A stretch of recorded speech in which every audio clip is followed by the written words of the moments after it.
ఓకేనా. నేను ఒక 2 వచనాలు చెప్తా. బైబిల్ ఉన్నవారు మరి దాన్ని చదవండి, ఉండండి. Okay, fine. ఓకేనా. మనం ఇప్పుడు రోమీయులకు రాసిన పత్రిక, అంటే కొత్త నిబంధనలో ఉంటుంది. రోమీయులకు రాసిన పత్రిక 6వ అధ్యాయము 23వ వచనాన్ని మనం చేద్దాం. రోమీయులకు రాసిన పత్రిక 6వ అధ్యాయము 23వ వచనాన్ని మనం చేద్దాం. ఎవరైనా చేస్తారా? ఎవరైనా చదవగలుగుతారా? ఏలయనగా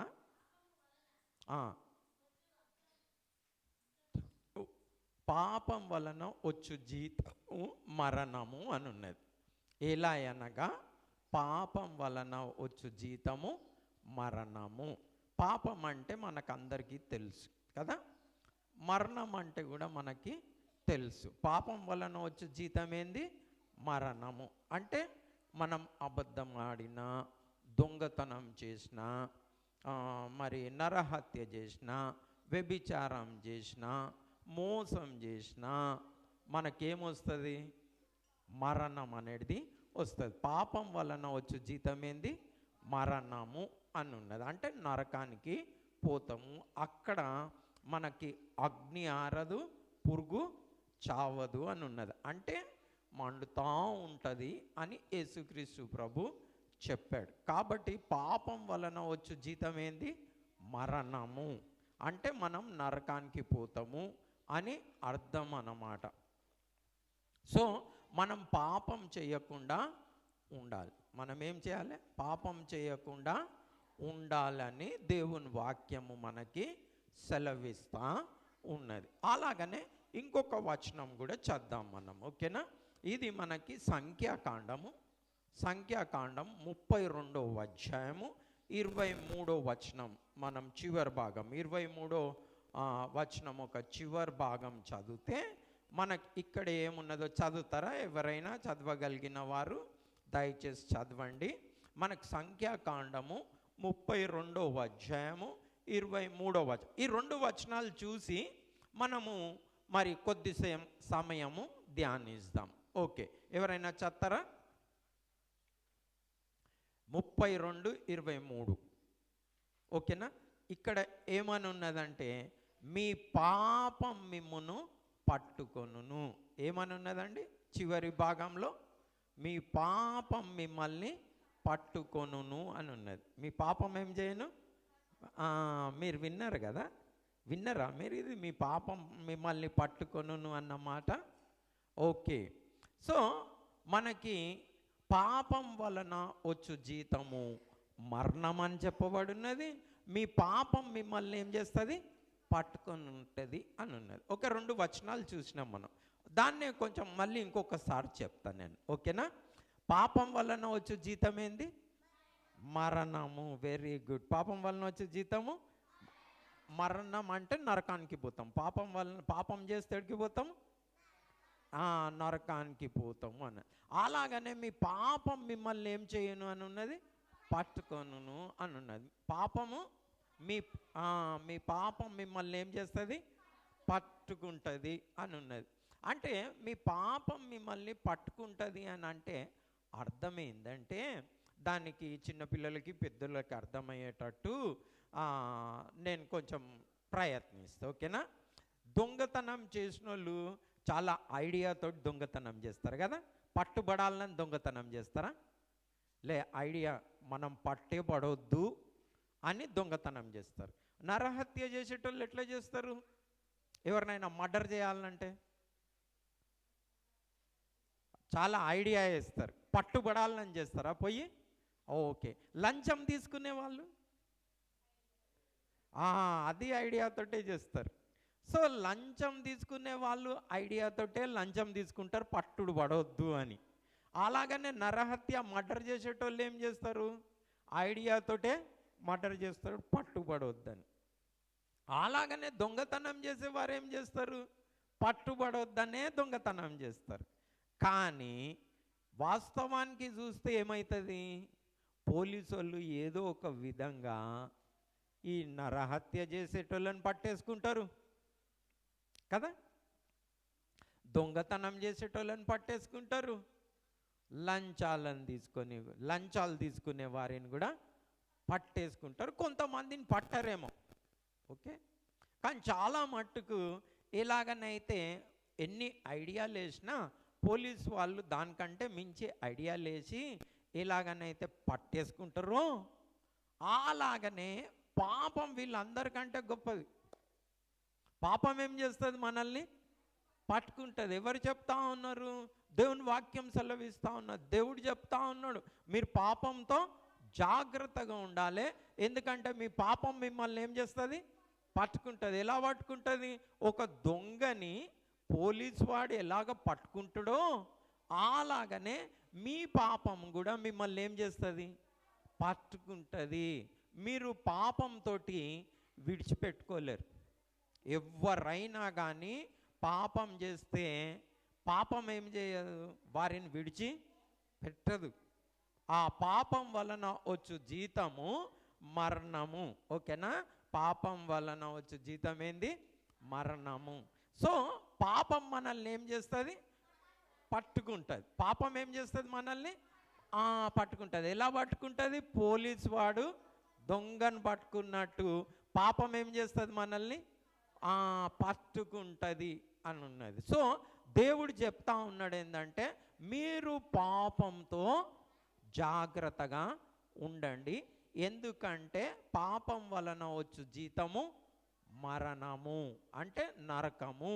ఇంకొక వాక్యం కూడా ఏమున్నది? సంఖ్యాకాండం 32వ అధ్యాయము 23వ వచనం కదా, అదే మనం చదివినాం. ఏంటంటే మీ పాపం మిమ్మల్ని ఏం చేస్తుంది? పట్టుకుంటుంది. కాబట్టి నేను 1-2 బైబిల్లో నుండి స్టోరీస్ చెప్తా. ఇవి బైబిల్ గ్రంథంలో అలాగనే ఐడియాస్ వేసి వారు అనుకున్నారు మేము పట్టుబడము అనుకున్నారు. ఏమనుకున్నారు? మేము పట్టుబడము అనుకున్నారు. కానీ వారిని ఏం చేశాడు? దేవుడే పట్టుకున్నాడు. సో మనము పాపం చేయకుండా జాగ్రత్తగా ఉండే. లాస్ట్ టైం కూడా నేను ఒక స్టోరీ చెప్పిన, యోసేపు స్టోరీ, ఓకేనా? యాకోబుకి 12 మంది కుమారులు, అందులో యోసేపు 11వ వాడు.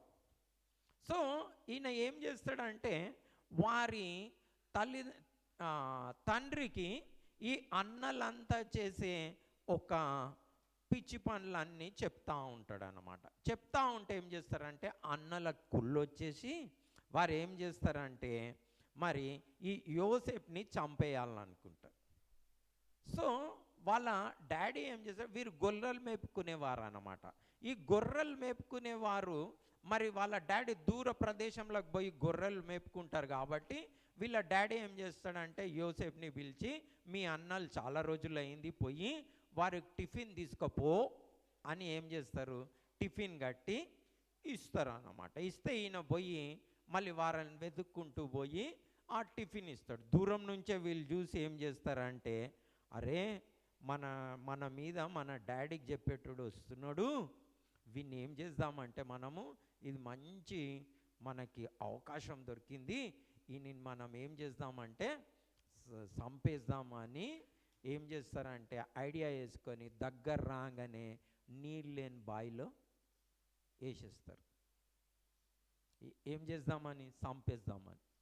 కానీ వాళ్ళ పెద్దన్న ఏం చేస్తాడంటే ఆయన మీద జాలి కలిగి, రూబన్ ఆయన పేరు, ఆయన మీద జాలి కలిగి ఏం చేస్తాడంటే, అరే ఇన్ని చంపొద్దు, ఎంతకైనా మన తమ్ముడు, వీన్ని ఒక ఐడియా వేద్దాము. ఏం వేద్దామంటే ఐగుప్తీయులకి అమ్మేద్దాము, ఇష్మాయేలీలకి అమ్మేద్దాం మనం అని ఏం చేస్తారంటే ఆయన బయటికి తీసి అని అమ్మేస్తారు. ఎవరు అమ్మేస్తారు?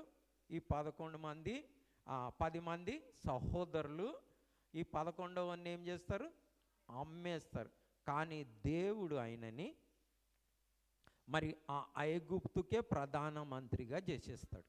ఇది వీళ్ళకేం తెలియదు. వీళ్ళ డాడీకి పోయి ఏం చెప్తారంటే, ఒక గొర్రె పిల్లని తీసుకొని, గొర్రెల కాపర్లు కదా, దాన్ని చంపేసి కోసేసి దాని రక్తం తీసుకొని వీని బట్టలకు పూసేసి ఏం చేస్తారంటే తండ్రికి పోయి చెప్తారు. ఏమని చెప్తారు? ఏ క్రూరముఖం పులి తిన్నదో సింహం తిన్నదో మాకు తెలియదు, ఈయన బట్టలు దొరికినాయి మాకు అని చెప్తారు.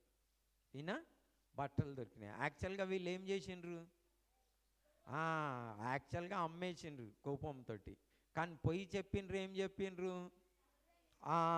ఏదో చంపేసింది మాకు తెలియదు అని చాలా మంచిగా యాక్టింగ్ చేసిండ్రు. వాళ్ళ డాడీ నిజంగానే వీళ్ళ మాటలన్నీ నమ్మేసి చాలా ఏడుస్తాడు. కానీ పాపం ఏం చేస్తుంది? పాపం ఏం చేస్తుంది? వీళ్ళు అనుకున్నారు చాలా సంవత్సరాలు అయిపోయింది. సంవత్సరాలు అయిపోయిన తర్వాత ఏమైంది? ఆ దేశంలో కరువు వస్తుంది.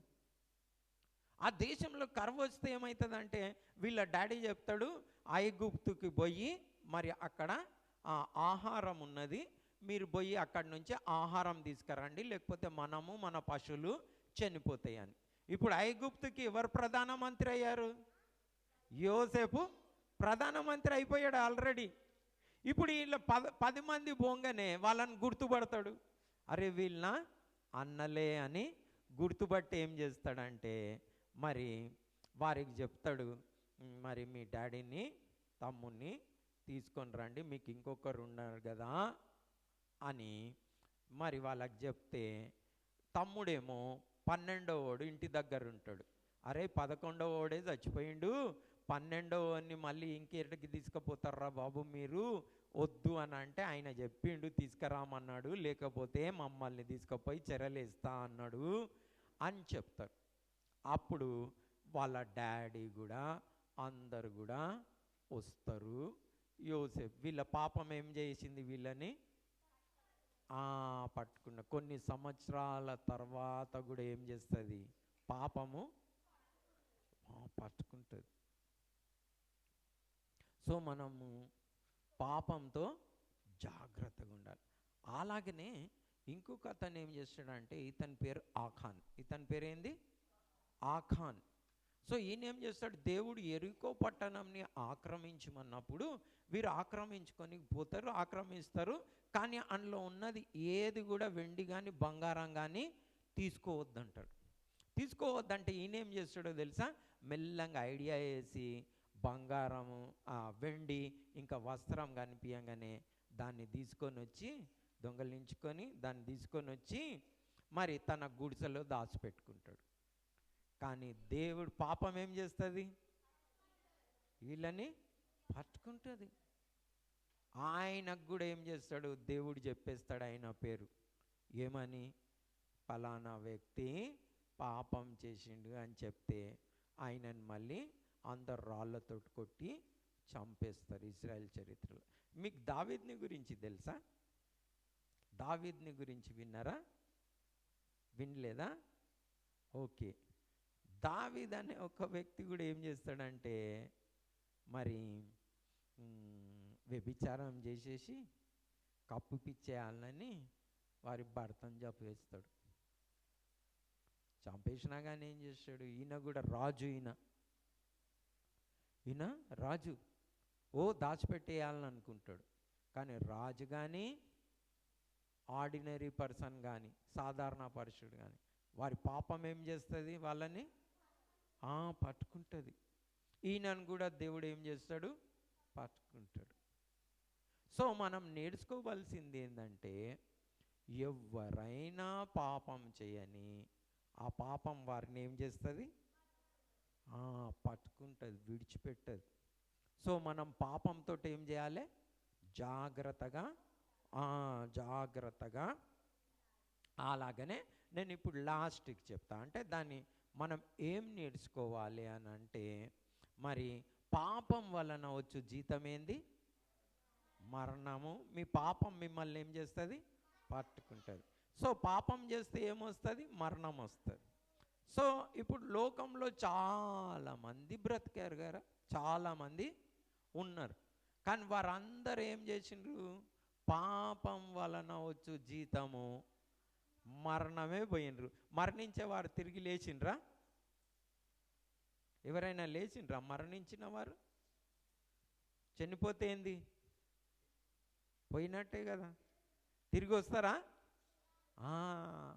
సో ఎంత బలమైంది పాపం అంటే, మరి వాళ్ళని సాతానుడు ఏం చేస్తాడంటే వారిని పట్టుకొని పెడతాడు, అంతనే పట్టుకొని ఉంటాడు. చచ్చిపోయినరంటే ఒక్కసారి ఇంకా అంతే. సమాధిలో నుంచి ఎవరైనా లేస్తారా? లేవ్వరు. కాబట్టి మనుషులందరికీ ఏం చెప్పబడినదంటే, మరి అందరూ పాపం చేసి దేవుడు అనుగ్రహించు మహిమను పొందలేకపోతా ఉన్నారు అన్నది. మనం ఆ వచనం రోమీలకు రాసిన పత్రిక 3:23లో ఉంటుంది. ఏంది? అందరూ పాపం చేసి దేవుడు అనుగ్రహించు మహిమను పొందలేకపోతా ఉన్నారు. సో మనము మరి పాపం చేస్తూ ఉన్నాం కాబట్టి ఏం చేస్తూ ఉన్నాము? మరణం. చరిత్రలో ఒక్కరే ఒక్క అతను మరణం గెలిచి లేచాడు. ఏం గెలిచి లేచాడు? మరణం గెలిచి లేచాడు. అతన్ని సాతానుడు పట్టుకోలేకపోయాడు, మరణం కూడా బంధించలేకపోయింది. అతని పేరు ఏందో తెలుసా మీకు? అతని పేరేంది? చరిత్రలో ఒకే అతను గెలిచాడు మరణాన్ని, మరణించి తిరిగి లేచాడు. అతని పేరేం పేరు? యేసుక్రీస్తు ఒక్కడే. మరి మన పాపముల నిమిత్తం చనిపోయి ఏం చేశాడు? తిరిగి లేచాడు. ఈయనకి ఎందుకు మరణం రాలే? కారణం ఏంది? ఈయన ఎందుకు మరణించి తిరిగి లేచాడు? ఈయన లేవడానికి కారణం ఏంది అంటే, ఈయన ఒక్కడే పరిశుద్ధంగా జీవించాడు. ఎవరు? యేసుక్రీస్తు ప్రభు ఒక్కడే ఏం చేశాడు? పరిశుద్ధంగా జీవించాడు. యేసుక్రీస్తు ప్రభు అన్నది ఏంటంటే, మరి నాలో పాపం ఉన్నదని ఎవరైనా నిరూపించగలరా అని అన్నాడు. సో ఈ యేసుక్రీస్తు ప్రభు ఒక్కడే చరిత్రలో పాపం మరణాన్ని గెలిచి లేచాడు. సో ఈయనని మరణం ఏం చేయలే? బంధించలే. మరణం ఏం చేయలే? బంధించలే. ఈయన మరణాన్ని గెలిచి ఏం చేశాడు? బయటికి వచ్చాడు. సో మనకి ఇప్పుడు ఈ యేసుక్రీస్తు ప్రభు ఏం చెప్తా ఉన్నాడంటే, నేను ఎలాగనైతే పరిశుద్ధంగా జీవించానో మీకు కూడా అలాంటి కృపనిస్తా అంటా ఉన్నాడు. అలాంటి శక్తిని ఇస్తా అంటుండు. ఏమొస్తున్నాడు? శక్తినిస్తాడు యేసుక్రీస్తు ప్రభు. మనం ఇప్పుడు మళ్ళీ చదువుదాము ఒక వచనము. మత్తయి సువార్త 1వ అధ్యాయము 21వ వచనం. మత్తయి సువార్త 1వ అధ్యాయము 21వ వచనాన్ని మనం చద్దాం. ఎవరైనా చదవరా? మత్తయి సువార్త 1వ అధ్యాయము 21వ వచనం.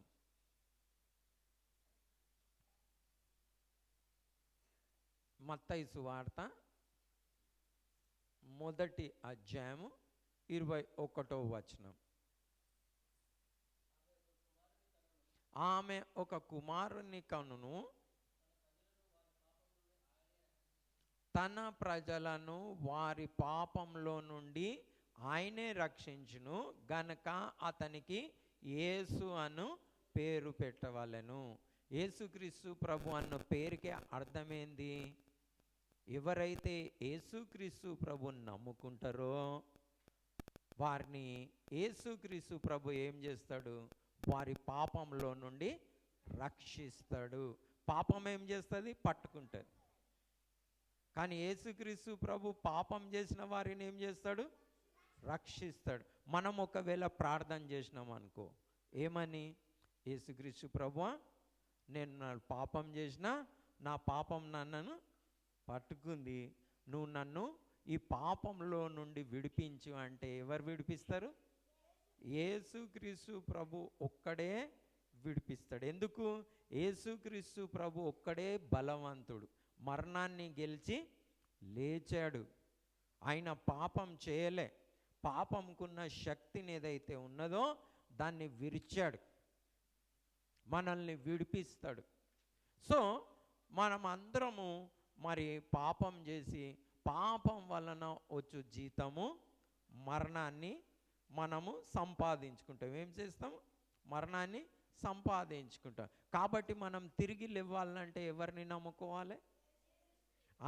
తిరిగి లేవాలంటే ఎవరిని నమ్ముకోవాలి? యేసుక్రీస్తు. ఎలాగనైతే యేసుక్రీస్తు ప్రభు తిరిగి లేచాడో మనం కూడా యేసుక్రీస్తు ప్రభుని నమ్ముకుంటే ఒక దినం తిరిగి లేస్తాం. అంటే మనం నరకానికి పోము. ఎక్కడికి పోతాం మనము? స్వర్గానికి. యేసుక్రీస్తు ప్రభు దగ్గరికి పోతాం, దేవుని దగ్గరికి పోతాం. మనం అక్కడనే కన్నీరు, దుఃఖము, రోగము, వ్యాధి, బాధ, మరణం, పాపం అనేది ఉండదు. కాబట్టి మనల్ని ఎవరైనా రక్షింపబడుటకు ఏదైనా పేరున్నది, ఎవరైనా దేవుడు ఉన్నారు అని అంటే పాపంలో నుండి రక్షించే దేవుడు ఎవరు? యేసుక్రీస్తు ప్రభు ఒక్కడే. మీరు ఎక్కడనైనా చూడండి, ఏ దేవుని పేరైనా ఎవరినైనా అడగండి, పాపంలో నుండి రక్షించేవారు ఎవరైనా ఉన్నారా అని. పాపంలో నుండి రక్షించే దేవుడు ఎవరు కూడా లేరు. పాపంలో నుండి రక్షించేవారు ఎవరు? ఒక్కరే ఒకరు, యేసుక్రీస్తు ప్రభు ఒక్కడే పాపంలో నుండి రక్షించేవాడు. దానికి మేము సాక్షులము. అంటే నేను కూడా ఒకప్పుడు పాపిగా ఉండే, కానీ యేసుక్రీస్తు ప్రభు అంటే పాపములు అంటే ఏవేవి? అబద్ధములు, దొంగతనము, వ్యభిచారము, లంచములు తీసుకునుట, దొంగతనాలు, నరహత్యలు, అబద్ధాలు మాట్లాడుట, ఒకరి మీద చాడీలు మాట్లాడుట, తాగుట, భార్య పిల్లల్ని కొట్టుట, కోపపడుట, తిట్టుట, బూతు మాటలు మాట్లాడుట, ఇవన్నీ ఏంది? పాపం. సో అలాంటి వారంగా మేము కూడా ఉండే, కానీ యేసుక్రీస్తు ప్రభుని అంగీకరించినప్పటి నుండి మరి యేసుక్రీస్తు ప్రభు మమ్మల్ని ఈ పాపాలన్నిటిలో నుండి విడిపించాడు. ఇప్పుడు మా జీవితంలో సంతోషము, సమాధానము, నెమ్మది, ఆనందం ఉంది. సో మీరు కూడా యేసుక్రీస్తు ప్రభుని, మనమందరం పాపం చేసామా అంటే ఎస్, అందరం పాపం చేసిన వారమే కదా. ఎవరైనా అబద్ధం ఆడని వారు ఉన్నారా? అందరూ అబద్ధం. సో ఆ పాపం ఏం చేస్తుంది మనల్ని? ఒక దినం పట్టుకుంటుంది. పట్టుకొని ఏడికి తీసుకుపోతుంది? నరకానికి పోలీసుడు పట్టుకొని దొంగని ఏడికి తీసుకుపోతాడు? జైలుకి తీసుకుపోతాడు. అలాగనే పాపం కూడా మనల్ని పట్టుకొని ఏం చేస్తుంది? నరకానికి తీసుకుపోతుంది. ఇంట్లో నుంచి విడిపించాలంటే ఎవరు విడిపిస్తారు? యేసుక్రీస్తు ప్రభు ఒక్కడే విడిపించగలుగుతాడు. కాబట్టి మనం యేసుక్రీస్తు ప్రభుని అడిగితే, ప్రార్థన చేస్తే, దేవా మా పాపంలో నుండి మమ్మల్ని రక్షించు, పాపం చేయకుండా మమ్మల్ని కాపాడు అంటే యేసుక్రీస్తు ప్రభు ఏం చేస్తాడు? మనల్ని కాపాడతాడు, శక్తినిస్తాడు. ఏమిస్తాడు? ఏం జయించే శక్తినిస్తాడు? పాపంని జయించే శక్తినిస్తాడు. ఓకేనా? వచ్చే వారం మనం ఇంకొక లెసన్ చూద్దాం, మెల్లమెల్లగా నేర్చుకుందాం. ఓకేనా? మీరు అద్దాలు కొనుక్కొని కొంచెం చదివినరు అనుకోండి, ఇంకా కొంచెం మంచిది. ఓకేనా? అంటే బైబిల్లో మెల్లమెల్లగా మనం ఒక్కొక్కటి మెల్లమెల్లగా మనము నేర్చుకుందాం. ఓకేనా? మిమ్మల్ని ఎక్కువ వేధించొద్దని షార్ట్గా చెప్పిన. ఓకేనా? మీరు ఎలా ఎలా నేర్చుకుంటారో అలా మనము ఇంకా కొన్ని విషయాలు మనము మెల్లమెల్లగా నేర్చుకుందాం. ఓకే, ప్రభు పేరిట అందరికీ వందనాలు. ఈరోజు మనం ఏం నేర్చుకున్నాం? పాపం వలన వచ్చే జీతము మరణము. మీ పాపం మిమ్మల్ని ఏం చేయను? పట్టుకొను. మీ పాపం మిమ్మల్ని పట్టుకొను అని ఎక్కడున్నది? సంఖ్యాకాండము 32వ అధ్యాయము 23వ వచనంలో ఉన్నది. ఎక్కడుంది? సంఖ్యాకాండము 32:23. ఏమున్నది? మీ పాపం మిమ్మల్ని పట్టుకొను. యేసుక్రీస్తు ప్రభు పాపంలో నుండి రక్షిస్తాడని ఎక్కడున్నది? మత్తయి సువార్త 1వ అధ్యాయము 21వ వచనంలో ఉన్నది. కాబట్టి మనం ప్రార్థన చేసుకుంటే యేసుక్రీస్తు ప్రభు ఎందులో నుంచి విడిపిస్తాడు? మనల్ని పాపంలో నుండి విడిపిస్తాడు. ఓకేనా అండి? ప్రభు పేరిట మీకు అందరికీ వందనాలు. ప్రభు మిమ్మల్ని మెండుగా నిండుగా సమృద్ధిగా దీవించును గాక.